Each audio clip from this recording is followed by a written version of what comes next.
പിതാവിന്റെയും പുത്രന്റെയും പരിശുദ്ധാത്മാവിന്റെയും നാമത്തിൽ ആമേൻ. നമ്മൾ കഴിഞ്ഞ ക്ലാസ്സിൽ ദൈവം ഓരോ പ്രവാചകന്മാർക്ക് ഓരോ സന്ദേശം നൽകുന്നുവെന്നും ആ സ്ഥലത്തിനും സാഹചര്യത്തിനും ഒക്കെ അനുസൃതമായിട്ട് ഓരോ പ്രവാചകന്മാർക്ക് ഓരോ ദൗത്യമാണ് നൽകുന്നതെന്നും ഈ ദൗത്യം ദൈവം ആഗ്രഹിക്കുന്ന വിധത്തിൽ അവരെ പഠിപ്പിക്കേണ്ടവനാണ്, അത് മനുഷ്യന് മുമ്പിൽ എത്രമാത്രം വികൃതമായിട്ട് തോന്നിയാലും പഠിപ്പിക്കേണ്ടവനുമാണ് എന്നാണ് ചിന്തിച്ചത്. ഇന്ന് പ്രവാചകൻ എങ്ങനെ ഈ വചനത്തെ പൂർണ്ണമായിട്ടും ഉൾക്കൊണ്ട വചനത്തെ എങ്ങനെ പ്രസംഗിക്കുന്നു, ആ പ്രസംഗിച്ച വചനം എങ്ങനെ ജനങ്ങളെ സ്വാധീനിച്ചു, അതെങ്ങനെ നമുക്ക് കിട്ടി, ഇനി നമ്മുടെ ദൗത്യം എന്താണ്, ഇത്രയും കാര്യങ്ങളാണ് നമ്മൾ ചുരുക്കത്തിൽ പരിചയം നടത്തുന്നത്. എങ്ങനെയാണ് ഒരു പ്രവാചകൻ ദൈവവചനം സ്വീകരിക്കുന്നത് എന്ന് പല വിധത്തിൽ ബൈബിൾ വിശദീകരിക്കുന്നുണ്ട്. നമ്മൾ ആദ്യത്തെ ക്ലാസ്സിൽ ചിന്തിച്ചതുപോലെ ദൈവം സ്വപ്നത്തിലൂടെയോ ദർശനത്തിലൂടെയോ ഒരു പ്രവാചകനോട് സംസാരിക്കും. പിന്നെ മറ്റു പല രൂപത്തിലും സംസാരിച്ചിരുന്നു. കാലം മുമ്പോട്ട് പോയപ്പോൾ അതിൽ വളരെ പ്രധാനപ്പെട്ടതായിട്ട് ബൈബിളിൽ കാണുന്ന ഒരു എക്സ്പ്രഷൻ, ഒരു രീതിയാണ് കർത്താവ് സാമുവേലിനോട് അരുളി ചെയ്തു. അതിനാൽ കർത്താവിന്റെ വാക്കുകളാണ് എന്ന് പറയുന്നത്. വേറെ വളരെ നമുക്ക് ഉൾക്കൊള്ളാനായിട്ട് വളരെ എളുപ്പമുള്ള ഒരു പ്രയോഗമാണ് വചനം ഭക്ഷിച്ചു എന്ന് പറയുന്നത്. ഇല്ലെങ്കിൽ കർത്താവിന്റെ ആത്മാവ് അവന്റെ മേൽ ആവസിച്ചു, അപ്പോൾ അവൻ പ്രവചിച്ചു. കർത്താവിന്റെ ആത്മാവ് ആവസിച്ചു എന്ന് പറയുന്നത് പല സ്ഥലത്ത് നമുക്ക് കാണാം. നമ്മൾ ഇന്ന് വായിക്കാൻ പോകുന്നത് ജെറമിയായുടെ പുസ്തകം 15-ാം അധ്യായം 16-ഉം 17-ഉം വാക്യങ്ങളാണ്. അവിടെ എങ്ങനെയാണ് ജെറമിയായ്ക്ക് ഒരു പ്രത്യേക സന്ദേശം ദൈവം നൽകുന്നത് എന്ന് നമുക്ക് കാണാം. 15-ാം അധ്യായം 16-ഉം 17-ഉം വാക്യങ്ങൾ. അങ്ങയുടെ വചനങ്ങൾ കണ്ടെത്തിയപ്പോൾ ഞാൻ അവ ഭക്ഷിച്ചു, അവ എനിക്ക് ആനന്ദാമൃതമായി, എന്റെ ഹൃദയത്തിന് സന്തോഷവും. എന്തെന്നാൽ സൈന്യങ്ങളുടെ ദൈവമായ കർത്താവേ, ഞാൻ അങ്ങയുടെ നാമമാണല്ലോ വഹിക്കുന്നത്. ഉല്ലാസ ജീവിതം നയിക്കുന്നവരോട് ഞാൻ സഹവസിക്കുകയോ അവരോടൊത്ത് സന്തോഷിക്കുകയോ ചെയ്തില്ല. കർത്താവിന്റെ വചനം ഭക്ഷിച്ചു കഴിഞ്ഞപ്പോ, വചനം പൂർണ്ണമായിട്ട് ഉൾക്കൊണ്ട് കഴിഞ്ഞപ്പോ മറ്റു മനുഷ്യരെ പോലെ ജീവിക്കാനുള്ള ആഗ്രഹം പ്രവാചകനിൽ നിന്ന് അപ്രത്യക്ഷമാവുകയാണ്. കാരണം ഈ വചനത്തിനു വേണ്ടി ജീവിതം മുഴുവൻ സമർപ്പിക്കാനായിട്ട് ഈ ജെറമിയായ്ക്ക് കഴിഞ്ഞു. ഇതുപോലെ തന്നെ നമ്മൾ എസെക്കിയേലിന്റെ പുസ്തകം 2-ാം അധ്യായം 9-ഉം 10-ഉം വാക്യങ്ങൾ വായിച്ചാൽ ഇത് തന്നെ നമുക്ക് മനസ്സിലാകും. 9-ഉം 10-ഉം വാക്യങ്ങളും 3-ാം അധ്യായം 1 മുതൽ 3 വരെയുള്ള വാക്യങ്ങളും. ഞാൻ നോക്കി, എസെക്കിയേൽ പറയുകയാണ്, അതാ നീട്ടിയ ഒരു കരവും അതിൽ ഒരു ലേഖന ചുരുളും. അവൻ അത് എന്റെ മുമ്പിൽ വിടർത്തി. അതിന്റെ അകത്തും പുറത്തും എഴുതിയിരുന്നു. അതിൽ വിലാപങ്ങളും പരിദേവനങ്ങളും ദുരിതങ്ങളും രേഖപ്പെടുത്തിയിരുന്നു. ജനത്തെക്കുറിച്ചുള്ള കാര്യങ്ങളാണ് ഈ പറഞ്ഞു വരുന്നത്. ജനത്തെക്കുറിച്ച് ദൈവം നൽകുന്ന വചനം. അവൻ എന്നോട് പറഞ്ഞു, മനുഷ്യപുത്ര, നീ കാണുന്ന ഈ ചുരുൾ ഭക്ഷിക്കുക, എന്നിട്ട് പോയി ഇസ്രായേൽ ഭവനത്തോട് സംസാരിക്കുക. ഞാൻ വായ് തുറന്നു, അവൻ ആ ചുരുൾ എനിക്ക് ഭക്ഷിക്കാൻ തന്നു. അവൻ പറഞ്ഞു, മനുഷ്യപുത്ര, ഞാൻ തരുന്ന ഈ ചുരുൾ ഭക്ഷിച്ച് വയറു നിറയ്ക്കുക. ഞാൻ അത് ഭക്ഷിച്ചു, എന്റെ വായിൽ അത് തേൻ പോലെ മത്സരിച്ചു. അതായത് ദൈവം ആഗ്രഹിച്ച വചനം എസെക്കിയേല് അതുപോലെ സ്വീകരിച്ചു. അത് ജനത്തിന് കൊടുക്കാനുള്ള വളരെ ബുദ്ധിമുട്ടേറിയ ഒരു സന്ദേശമാണ്. പക്ഷേ എന്റെ വായിൽ അത് മധുരിച്ചു എന്ന് പറയുമ്പോൾ അതിനോട് പൂർണ്ണമായിട്ടും ഉൾക്കൊള്ളാനായിട്ട് പ്രവാചകന് സാധിച്ചു. പ്രവാചകന്റെ ഒന്നാമത്തെ ദൗത്യം അല്ലെങ്കിൽ അവന്റെ ചെയ്യാനുള്ള കടമ ഇതാണ്, വചനത്തോട് പൂർണ്ണമായിട്ടും ഒന്നായിട്ട് ചേരാനായിട്ട് കഴിയുക. ഇനി ഈ ഉൾക്കൊണ്ട വചനം എല്ലാ പ്രവാചകരും പൂർണ്ണമായിട്ട് പ്രസംഗിച്ചു. ഉൾക്കൊള്ളുന്നതിന് പല വിധമുണ്ട്. യേശയ്യാ പ്രവാചകന്റെ ജീവിതത്തിൽ കടന്നു ചെന്നാൽ അവനുണ്ടാകുന്ന ദർശനത്തിൽ നിന്നുണ്ടാകുന്ന പാപബോധത്തിൽ നിന്ന് ജനത്തിന്റെ പാപബോധം കണ്ട് പ്രസംഗിക്കുകയാണ് യേശയ്യാ ചെയ്യുന്നത്. ഈ വചനം ജീവിതഗന്ധിയായിട്ട് പ്രസംഗിച്ചുകൊണ്ട് എന്ത് സംഭവിച്ചു എന്ന് ചോദിച്ചാൽ, ഈ പ്രവാചകന്മാരാരും എഴുത്തുകാരല്ലെന്ന് നമുക്കറിയാം. അവർ പ്രസംഗിച്ച വചനം ജനം ഉൾക്കൊണ്ട് കഴിഞ്ഞപ്പോൾ ഈ ജനം അത് മുഴുവൻ എഴുതി വെച്ചു. ആ കേട്ടുകൊണ്ടിരുന്നവരല്ല, കേട്ടുകൊണ്ടിരുന്നവരാകാം, പിന്നീട് വന്നവരാകാം. കാരണം അത് ജീവിതത്തിന് എന്നും പ്രചോദനം നൽകിയിരുന്നു. അങ്ങനെയാണ് പ്രവാചക ഗ്രന്ഥങ്ങൾ രൂപം കൊള്ളുന്നത്. ഈ പ്രവാചക ഗ്രന്ഥങ്ങൾ നമ്മൾ വായിച്ചു നോക്കിയാൽ പലപ്പോഴും ഒരു തുടർച്ച ഉണ്ടാകുകയില്ല. കാരണം എന്താണ്? ഓരോ സ്ഥലത്ത് പറഞ്ഞ വചനങ്ങളാണ്, ചരിത്രത്തുമായിട്ട് ബന്ധമുള്ള വചനങ്ങളാണ് ഈ പറഞ്ഞു വരുന്നത്.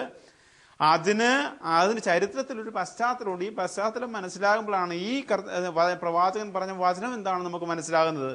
പക്ഷെ ആ കാലഘട്ടത്തിൽ ചരിത്രം അറിയാമായിരുന്നു എന്ന് പറഞ്ഞാൽ ആ ജീവിച്ചുകൊണ്ടിരുന്ന ജനത്തിന് ഒത്തിരിയേറെ സഹായമായതുകൊണ്ടാണ് പിന്നീട് വന്ന തലമുറകളും ഈ വചനം എഴുതി വെച്ചത്. അതുകൊണ്ട് പ്രവാചക ഗ്രന്ഥത്തിലുള്ളത് പ്രവാചകന്മാർ എഴുതിയതല്ല, പ്രവാചകന്മാർ പറഞ്ഞത് കേട്ടതെഴുതിയതാണ്.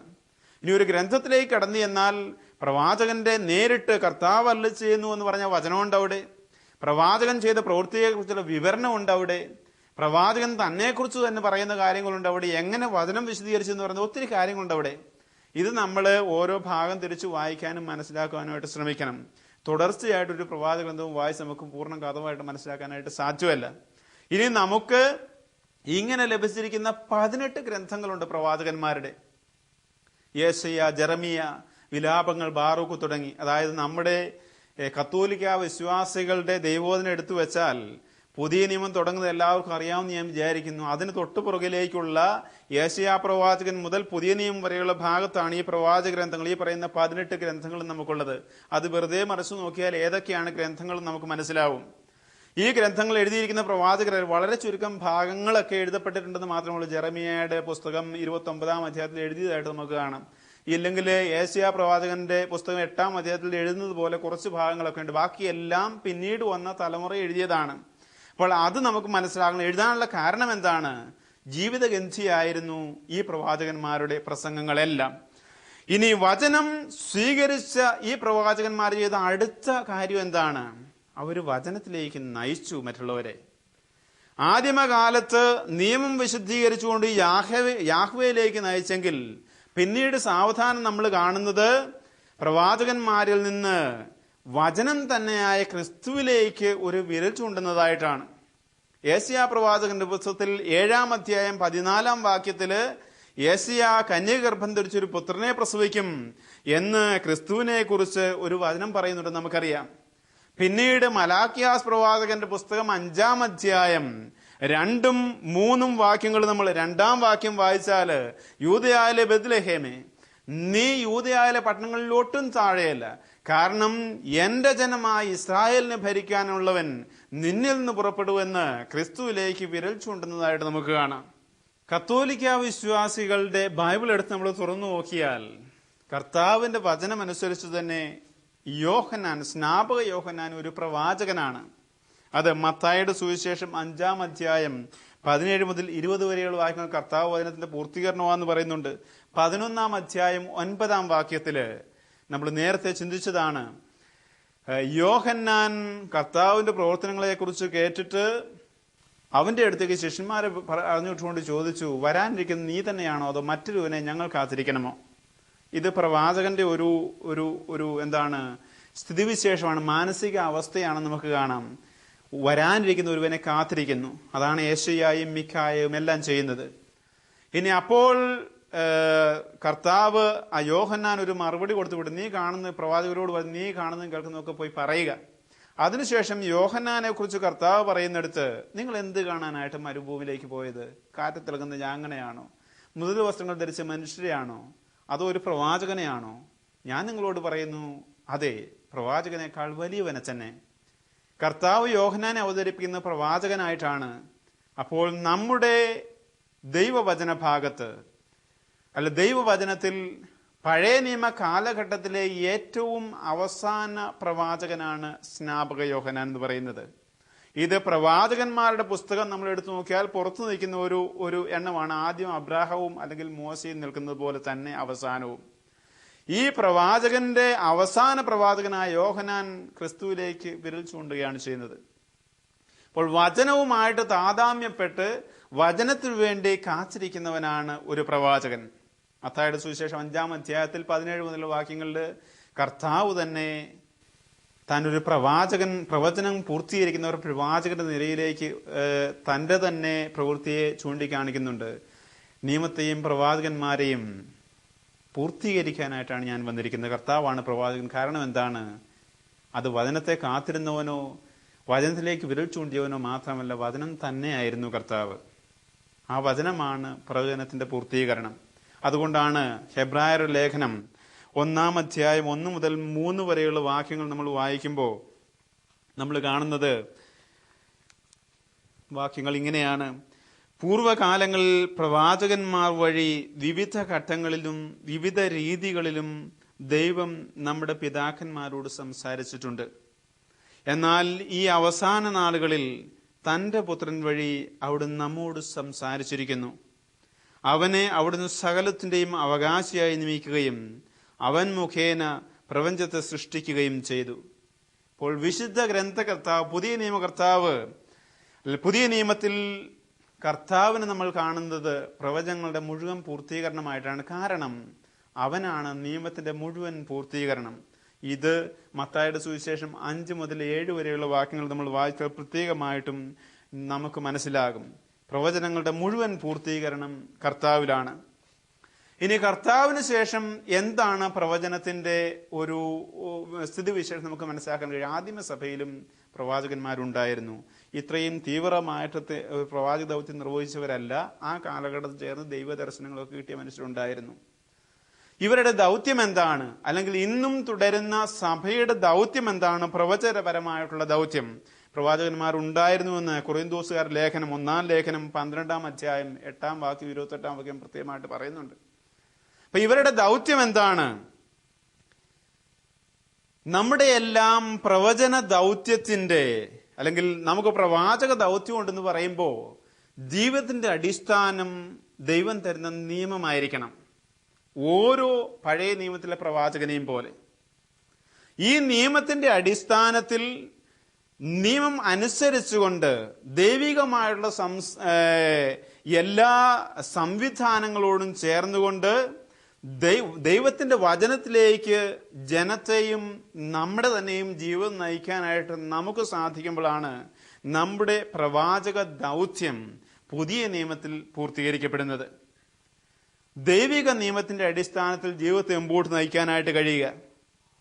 ഇനി പ്രവാചകന്മാർ ദൈവത്തിന്റെ നാമത്തിൽ സംസാരിച്ചുകൊണ്ട് ജനത്തെ ദൈവത്തിലേക്ക് നയിച്ചവരാണ്, അനുതാപത്തിലേക്ക് നയിച്ചവരാണ്. നമുക്കറിയാം. പ്രത്യേകമായിട്ട് നമ്മൾ ഓർത്തിരിക്കുന്നത് യോനായുടെ പുസ്തകമാണ്. യോനാ പ്രവാചകൻ പോയി നിനിവയിൽ പ്രസംഗിച്ച് മാനസാന്തരപ്പെടുത്തിലേക്ക് നയിച്ചു.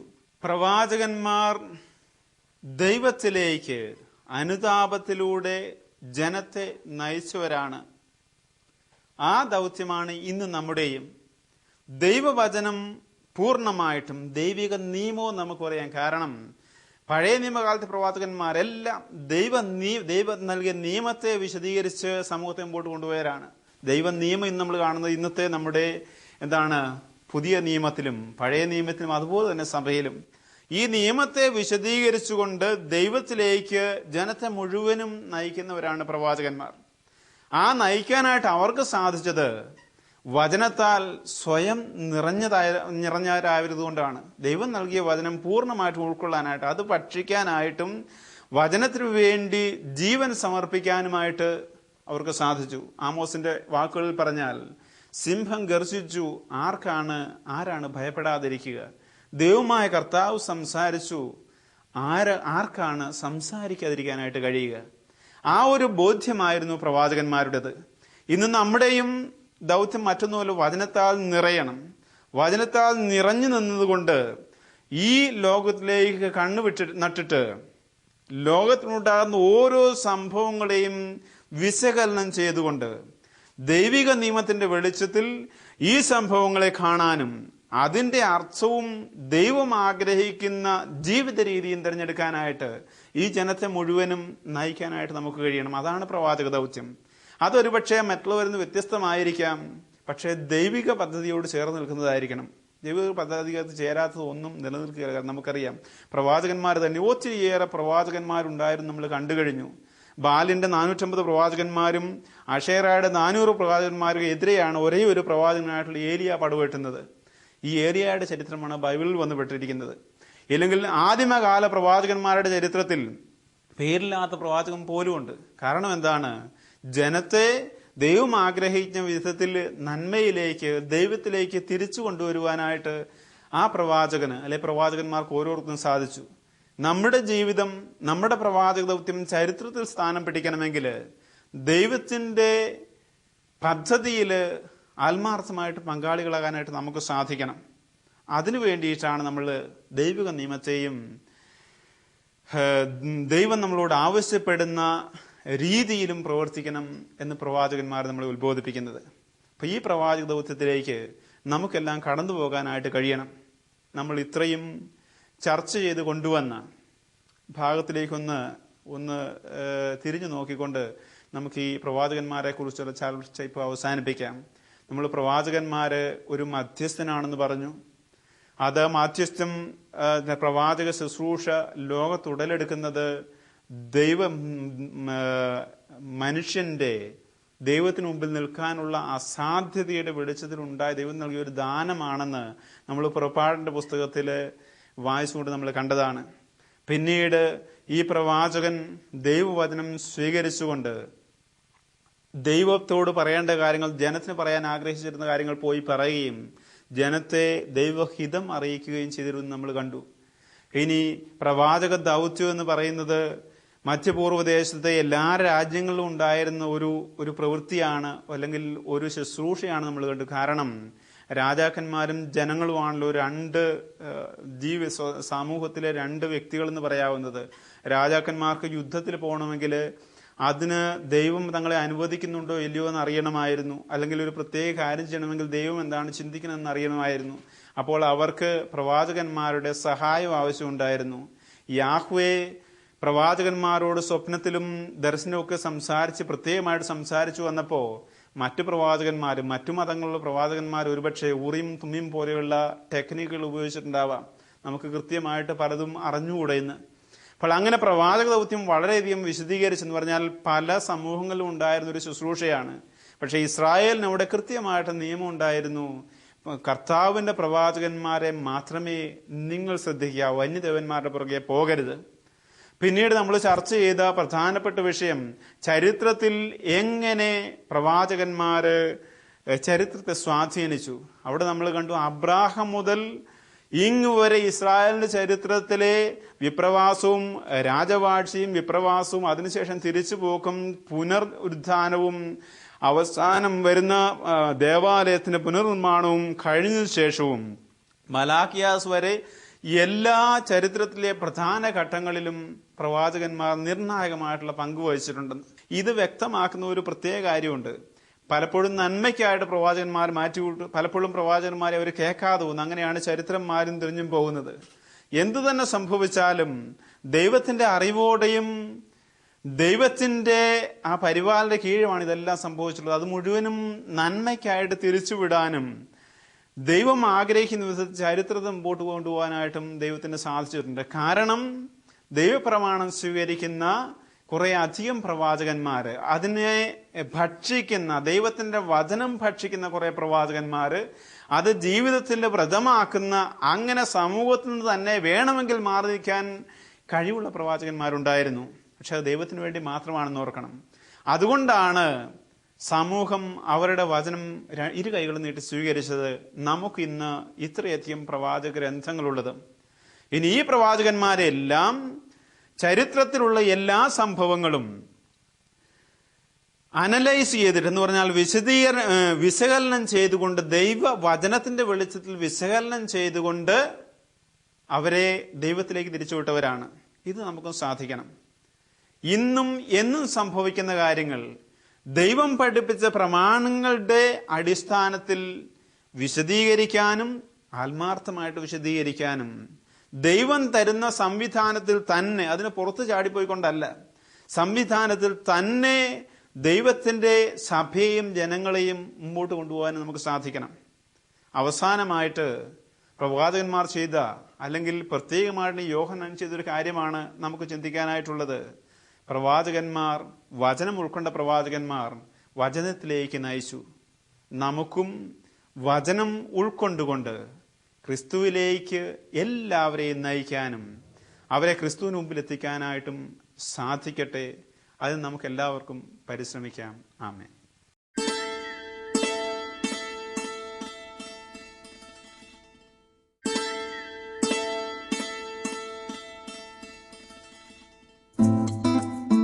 ചുരുക്കത്തിൽ, ദൈവവചനം പൂർണ്ണമായി ഉൾക്കൊള്ളുകയും അത് പ്രഘോഷിക്കുകയുമാണ് പ്രവാചകന്റെ മുഖ്യ കടമ.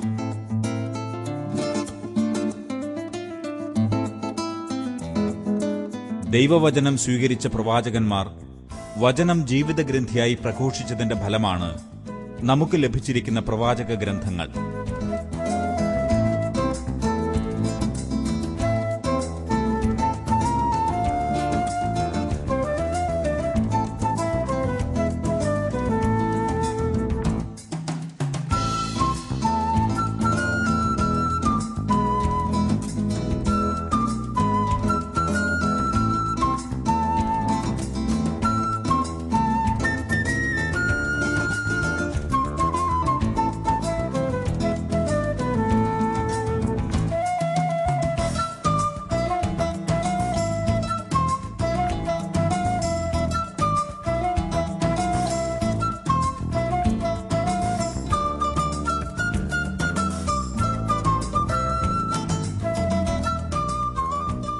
ദൈവത്തിന്റെ വചനം കേൾക്കുകയും അത് ജനത്തോട് പ്രഖ്യാപിക്കുകയും ചെയ്ത മോശയിൽ ആരംഭിച്ച പ്രവാചക ശുശ്രൂഷ അതിന്റെ പൂർണ്ണതയിലെത്തിയത് വചനം തന്നെയായ ക്രിസ്തുവിലാണ്.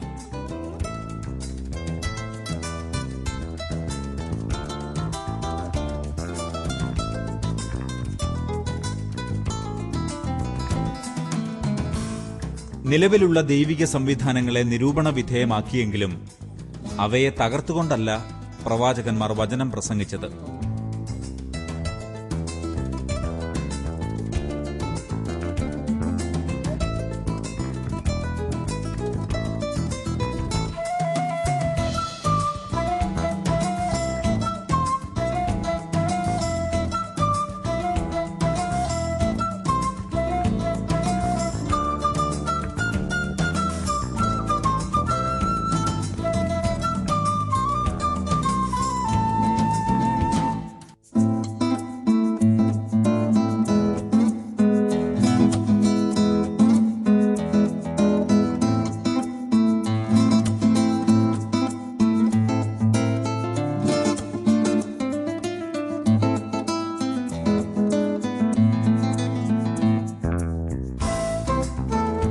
ആനുകാലിക സംഭവങ്ങളെ ദൈവിക നിയമത്തിന്റെ വെളിച്ചത്തിൽ അഥവാ സത്യവചനത്തിന്റെ വെളിച്ചത്തിൽ വിലയിരുത്താനും നിലവിലുള്ള തിന്മകളെ തിരുത്താനും ദൈവം ആഗ്രഹിക്കുന്ന രീതിയിൽ സമൂഹത്തെ നയിക്കാനും ശ്രമിക്കുന്നവരാണ് ഇന്നത്തെ പ്രവാചകന്മാർ.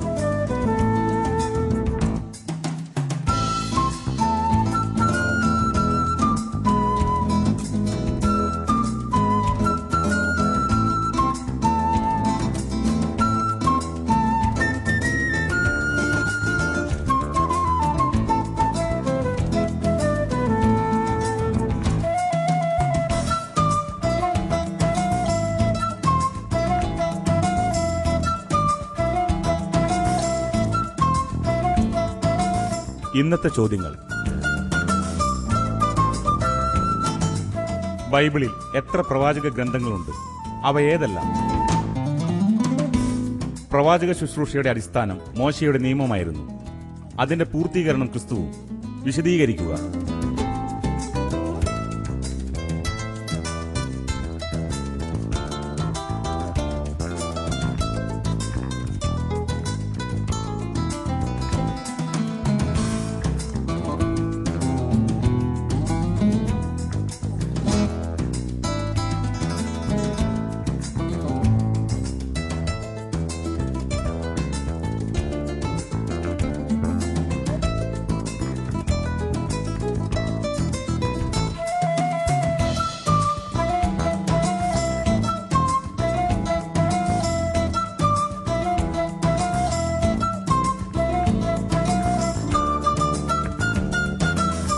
പഠന സംബന്ധമായ വിശദാംശങ്ങൾക്ക് the director, Alfa institute of theology and science, Sandeshabhavan, Thalassery 670101, Kannur, Kerala.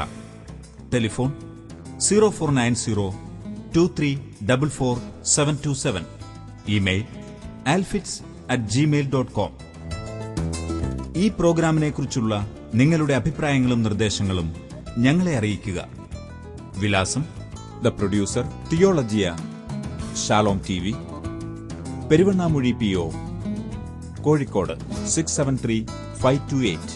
Telephone 0496 266 3078, 266 3079.